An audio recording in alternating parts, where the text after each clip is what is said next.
The Lord saw that the wickedness of humankind was great in the earth, and that every inclination of the thoughts of their hearts was only evil continually. And the Lord was sorry that he had made humankind on the earth, and it grieved him to his heart. So the Lord said, I will blot out from the earth the human beings I have created, people together with animals and creeping things and birds of the air, for I am sorry that I have made them. But Noah found favor in the sight of the Lord, and God said to Noah, I have determined to make an end of all flesh, for the earth is filled with violence because of them. Now I am going to destroy them along with the earth. Make yourself an ark of cypress wood. Make rooms in the ark and cover it inside and out with pitch. For my part, I am going to bring a flood of waters on the earth to destroy from under heaven all flesh, in which is the breath of life. Everything that is on the earth shall die. But I will establish my covenant with you, and you shall come into the ark, you, your sons, your wife, and your sons' wives with you. And of every living thing of all flesh, you shall bring 2 of every kind into the ark, to keep them alive with you. They shall be male and female, of the birds according to their kinds, and of the animals according to their kinds, of every creeping thing of the ground according to its kind. 2 of every kind shall come into you, to keep them alive. Also take with you every kind of food that is eaten, and store it up, and it shall serve as food for you and for them. Noah did this. He did all that God commanded him. At the end of 40 days, Noah opened the window of the ark that he had made and sent out the raven, and it went to and fro until the waters were dried up from the earth. Then he sent out the dove from him to see if the waters had subsided from the face of the ground. But the dove found no place to set its foot, and it returned to him to the ark, for the waters were still on the face of the whole earth. So he put out his hand and took it, and brought it into the ark with him. He waited another 7 days, and again he sent out the dove from the ark. And the dove came back to him in the evening, and there in its beak was a freshly plucked olive leaf. So Noah knew that the waters had subsided from the earth. Then he waited another 7 days and sent out the dove, and it did not return to him any more. Then God said to Noah and to his sons with him, As for me, I am establishing my covenant with you and your descendants after you, and with every living creature that is with you, the birds, the domestic animals, and every animal of the earth with you, as many as came out of the ark. I establish my covenant with you that never again shall all flesh be cut off from the waters of a flood, and never again shall there be a flood to destroy the earth. God said, This is the sign of the covenant that I make between me and you and every living creature that is with you for all future generations. I have set my bow in the clouds, and it shall be a sign of the covenant between me and the earth. When I bring clouds over the earth, and the bow is seen in the clouds, I will remember my covenant that is between me and you and every living creature of all flesh. And the waters shall never again become a flood to destroy all flesh. When the bow is in the clouds, I will see it and remember the everlasting covenant between God and every living creature of all flesh that is on the earth. God said to Noah, This is the sign of the covenant that I have established between me and all flesh that is on the earth. An ancient word from Matthew 8:24-27. A gale arose on the lake, so great that the boat was being swamped by the waves. But he was asleep. And they went and woke him, saying, Lord, save us, we are perishing. And he said to them, Why are you afraid, you of little faith? Then he got up and rebuked the winds and the sea, and there was a dead calm. They were amazed, saying, What sort of man is this, that even the winds and the sea obey him? A contemporary word adapted from Bow in the Sky by Marin Tirabassi. God, in the drowned places where monsoons swept through with wind and flood, so many ravens go out and do not return with needed help. Feather us like the doves, to bring many branches of hope. You set a rainbow in the sky, promising not to destroy the earth. But we humans promised no such thing. Rather this and disasters yet to come, sad fruit of climate broken. We read the story of Noah's journey. It is not for children, and it is not about kangaroos. Bless us now in our late and desperate building of ark.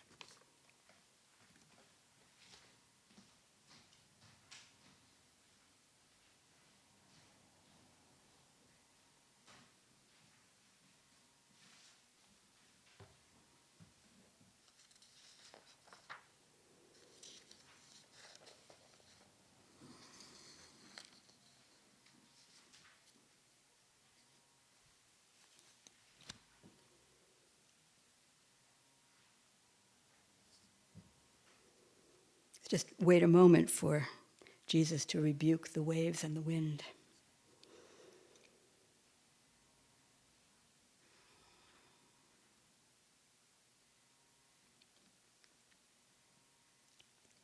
So this is the first Sunday after Labor Day.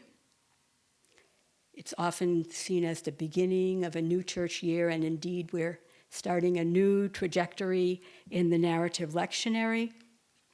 A new year, which will be a year focused on the Gospel of Matthew, with a fair number of Old Testament stories, important ones, woven in.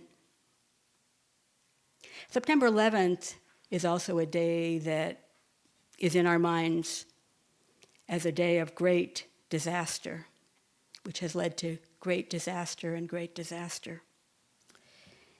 So it's an interesting day to read a story meant to be a story of hope, because we find ourselves woven into many stories.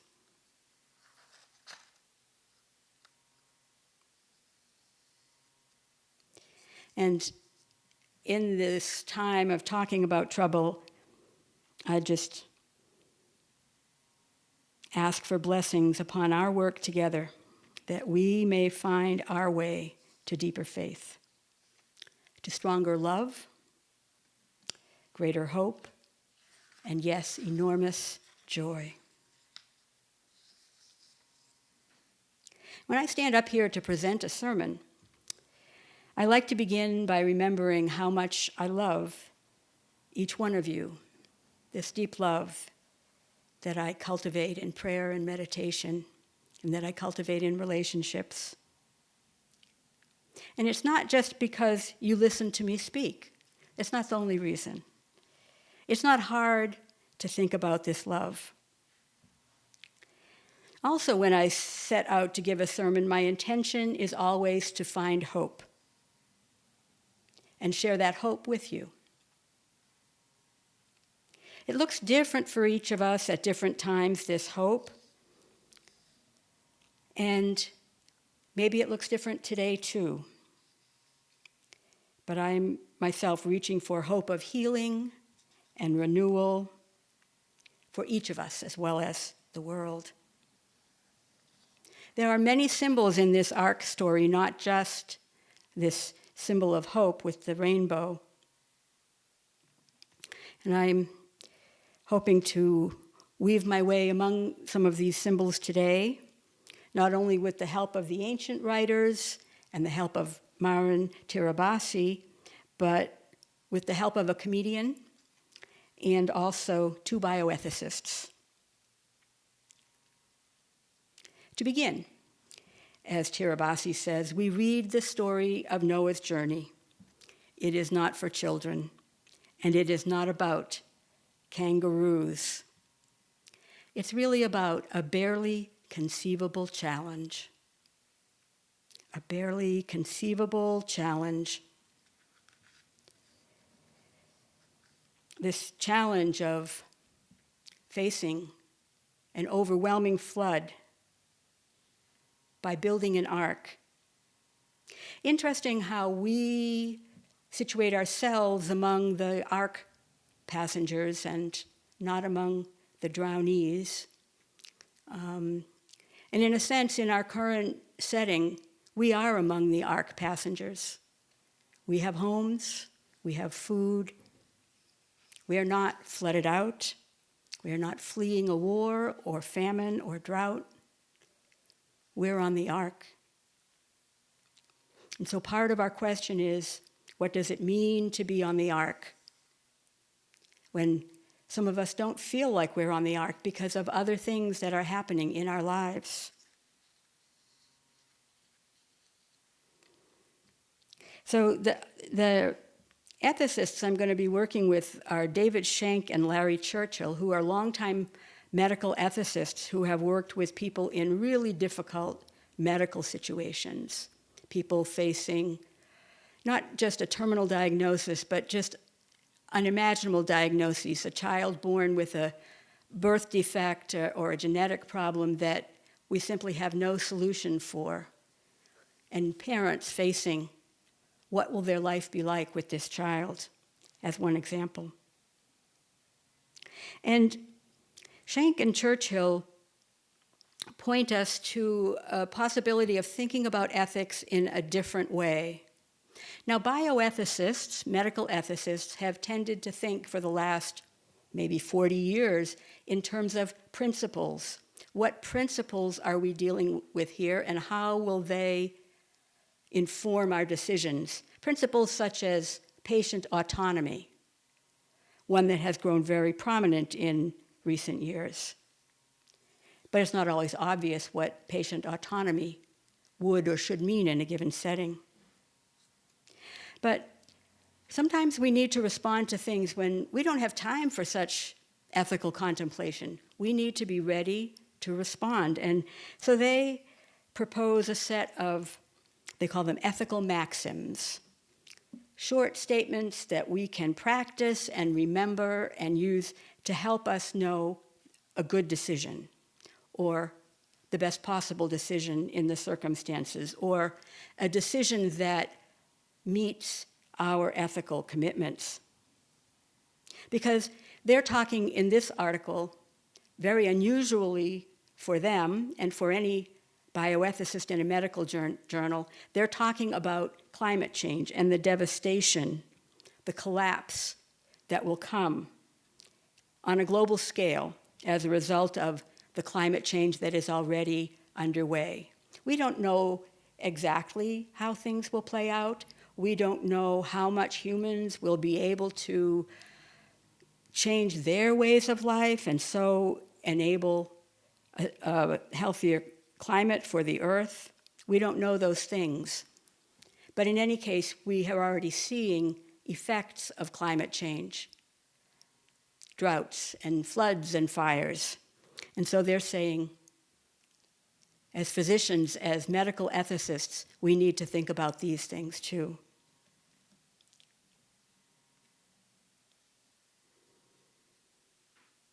Because the prospect is almost unthinkable.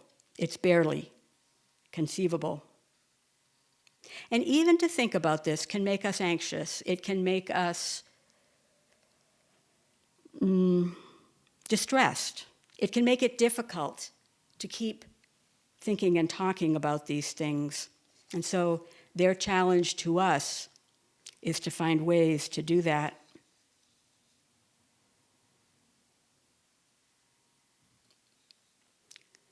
Noah and his family found favor, and so have we. And we can't explain why. We are simply humans like every other human. And yet, here we are. We are on the ark. And the story that is told here is the story told by the survivors, because anyone who drowned is not going to be there to tell the story of what happened. And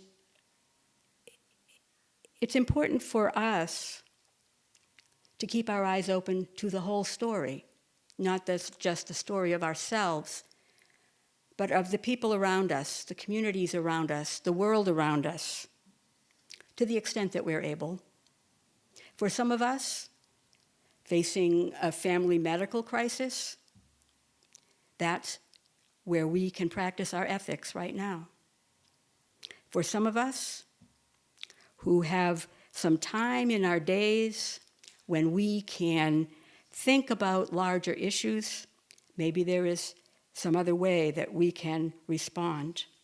But in any case, I think that the maxims that Schenck and, oh dear, now his name's flown out of my head, our two bioethics maxim writers, these are relevant, I think, at any time.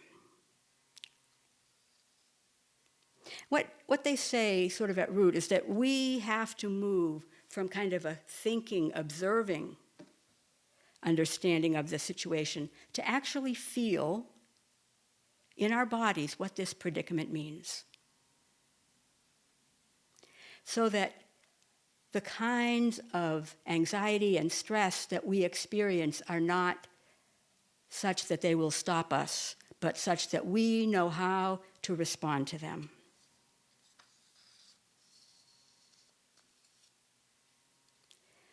Because these maxims are for people who have given up hope. There's no ordinary hope that by itself can respond to the situations that we face.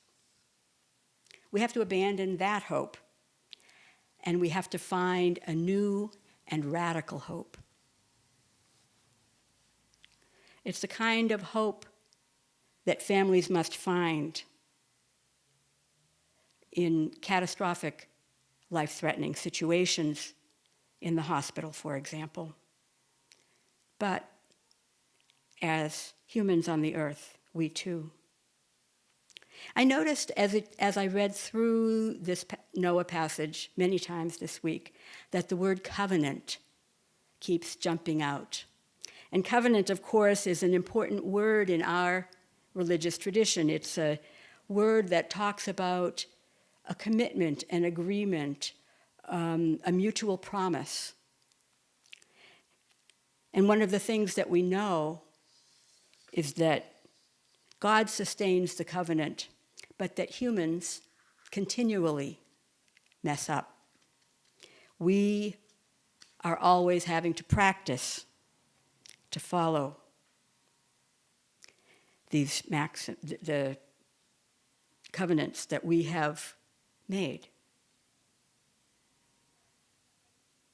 So our bioethicists say, yes, we should mount an all-out effort to engineer and install the kinds of technologies that we need. But we can't count on it being enough and in time. And so, in addition to changing our lives in practical ways, we're going to be adapting morally, socially, adapting to a new situation. Now, each of us have adapted to many new and difficult situations in our lifetimes. We've lost a parent or a partner or a child. We've lost a job or lost a home or So many things. So we have experienced this kind of loss that throws us away from ordinary hope and makes us need to cultivate a new and radical hope.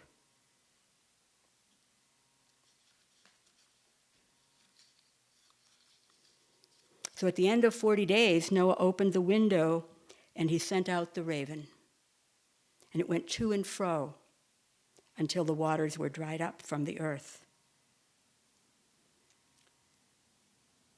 And Tirabassi says, God in the drowned places where monsoon swept through with wind and flood, so many ravens go out and do not return with needed help.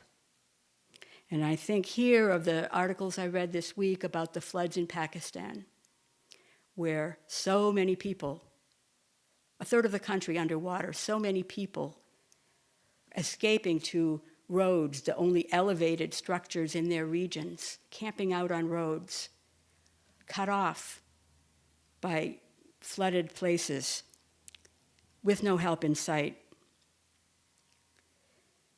It reminds me, too, of situations of war where people are attacked with no help in sight, or famine, or fire. Part of the message here, I think, is to prepare ourselves to be helpers. And how do we do that?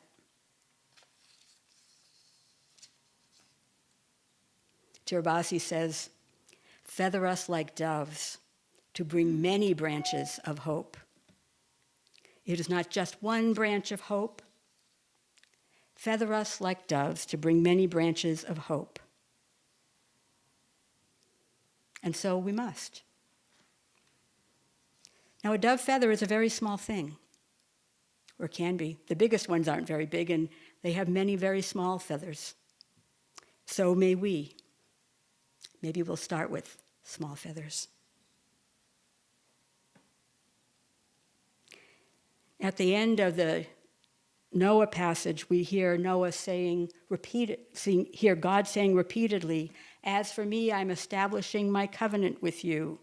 This is the sign of the covenant. I have set my bow, and it shall be a sign of the covenant." We hear repetition, repetition, repetition. And in a sense, this is what we talk about with a maxim, an ethical maxim, that we learn it so well, we repeat it so well, that when we need it, it comes to mind.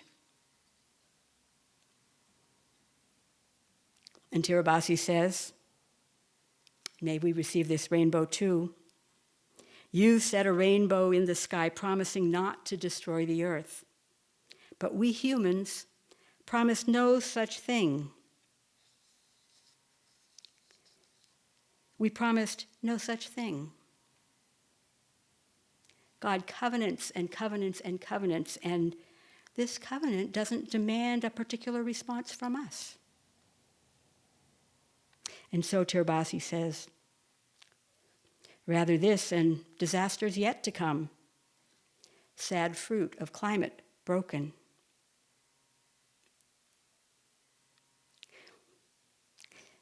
You know, I do want to think of the story of Noah and the ark as a story of hope. The many hopeful images from it, such as the print that we have here of the animals in the ark. The many images that we carry of success, of achievement, of survival. I want to carry that.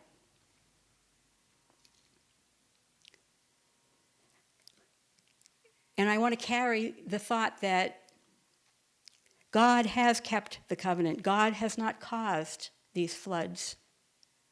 These floods are in part natural phenomena of low-lying areas, and also in part caused by humans. So maybe time to start a covenant. Now, I was surprised to find stories about a comedian named Eddie Izzard, whom I had never heard of, and who had a stand-up tour he called Glorious. And it was set in the wreck of an old temple, solo performance, and he jumps off. He starts off. Izzard jumps off with a dialogue among himself and God and Noah. Now, he does God and Noah in the voices of familiar actors, which of course is part of the humor, but I'm not going to attempt that. But in this version, Noah wants a speedboat with a big motor. And God repeatedly comes back to an element that was left out of the biblical version called a big room for poo. Poo. We don't usually think about poo in the Noah story, but it makes sense.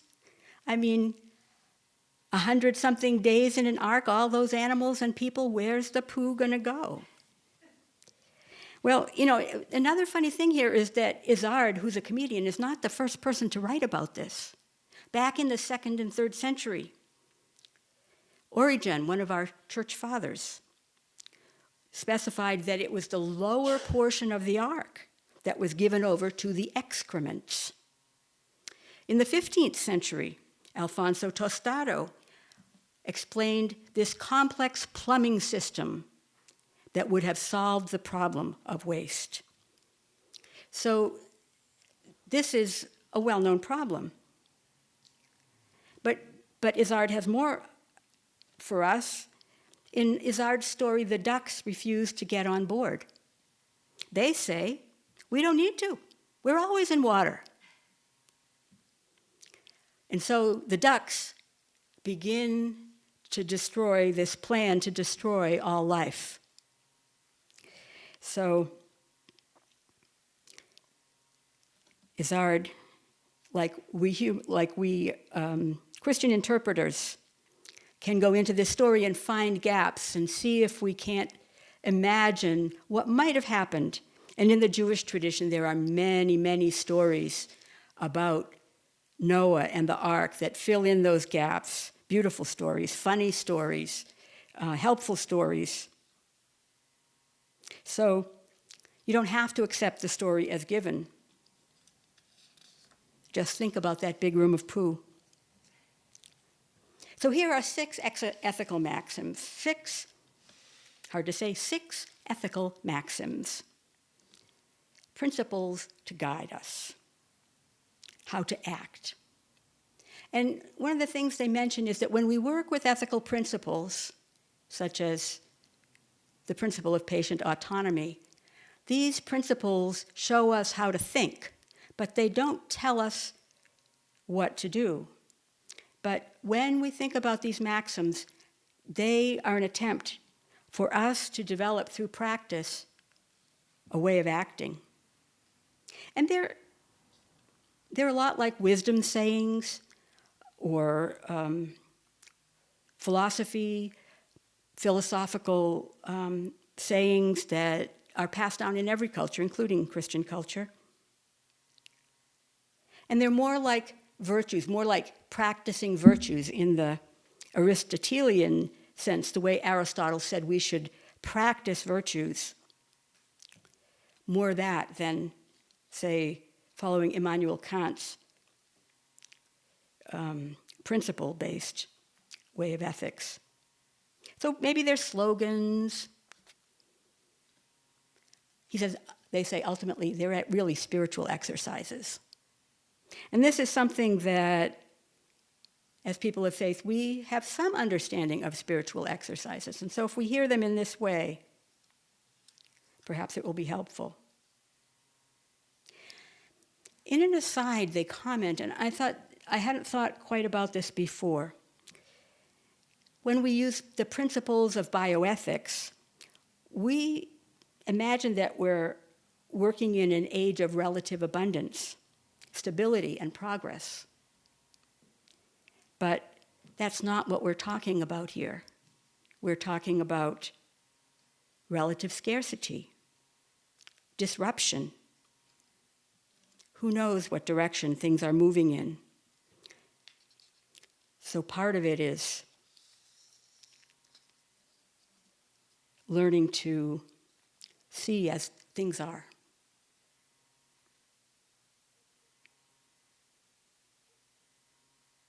So here's the first maxim. Work hard to grasp the immensity. Often when we encounter a difficult situation,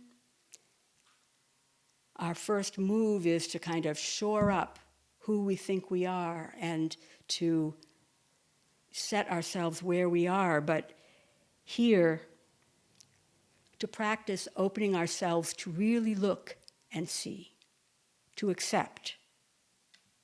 Because then, when we accept and when we give up hope, we can begin with our second maxim, which is to cultivate radical hope.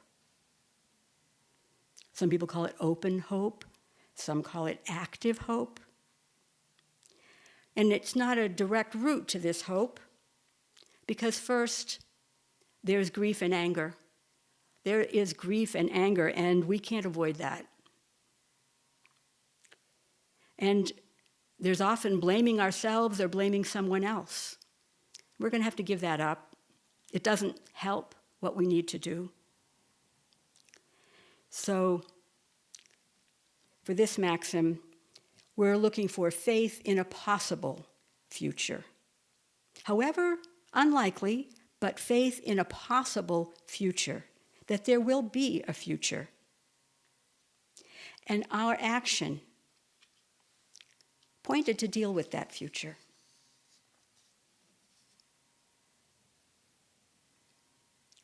Maxim 3, have a line in the sand.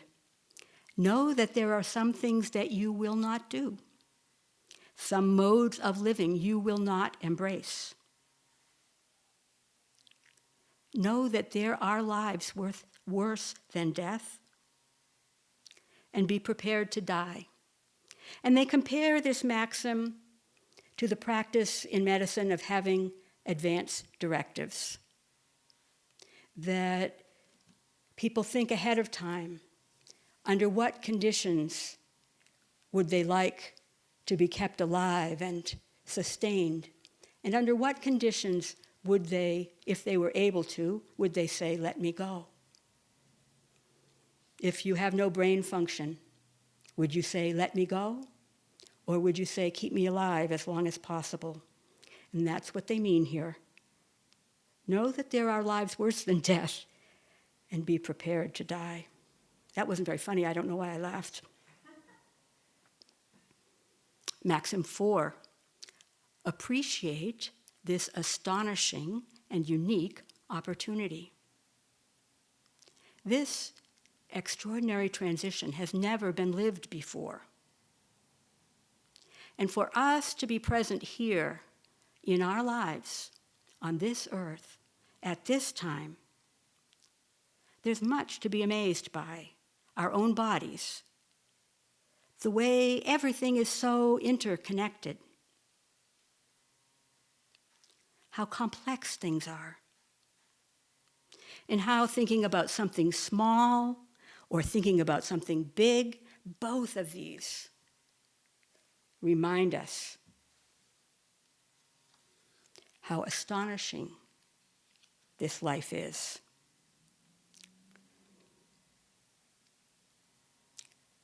Joanna Macy, who's a Buddhist teacher and well-known writer on environmental concerns, says, time to appreciate that there is anything at all, and that we have witnessed it. Maxim 5, train your body and your mind. And here they talk about things that perhaps many of us have learned to practice. Breathing exercises, physiological capacity to deal with despair.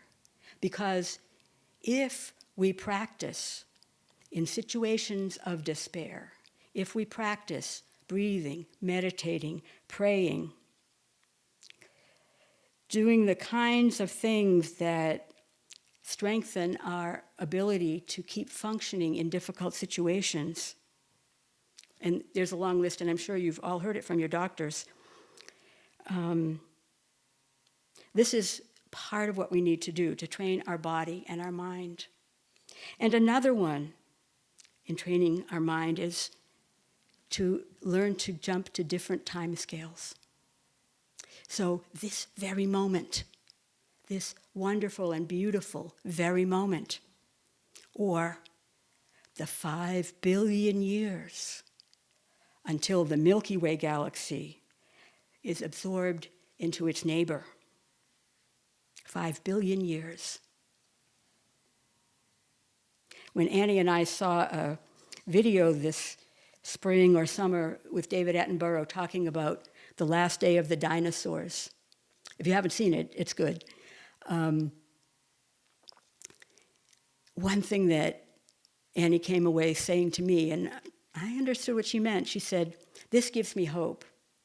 Because we had just watched this story of utter devastation of almost all life on Earth. And she said, and look at this. It's only, 65 million years later, I'm going to forget the number wrong. But look at life now. Earth is resilient. That resilience is a source of hope. Maxim 6, act for the future generations of all species. So as we choose our actions, it's not just for our own benefit or the benefit of our own neighbors. It's for the benefit of all to which we are connected. And personally, to the extent that we are able, limit the damage being done to the biosphere. And there may be political actions we can take as well to influence others. But ultimately, our bioethicists say these are the fundamental questions. What kind of person will you be?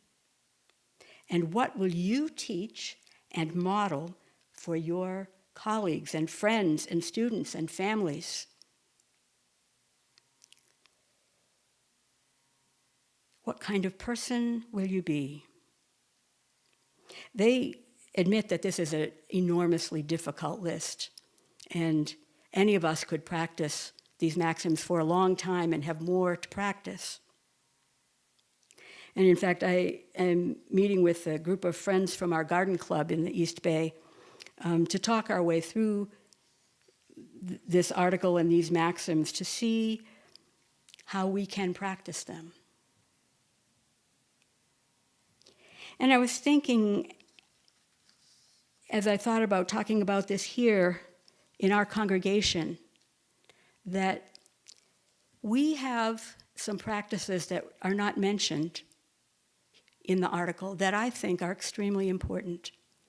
And one of them is that you build community, that you meet people whom you can connect with and that you talk with and share your life with and whom you support, because we are not going to survive a family trauma, a neighborhood trauma, a city trauma, climate change, anything by ourselves. That's not the nature of the human being. And some of the ways that we have to face these things, I was thinking, for example, that image of Jesus standing in that boat in the storm, rebuking the wind and the waves, and thinking, can I have this Jesus walk around with me and be ready to say, it's okay, it's okay. Why be afraid? Look at your fear, understand your fear, and move in a new, hopeful direction. Find that radical hope that leads us into a beautiful, unimaginable future. Amen.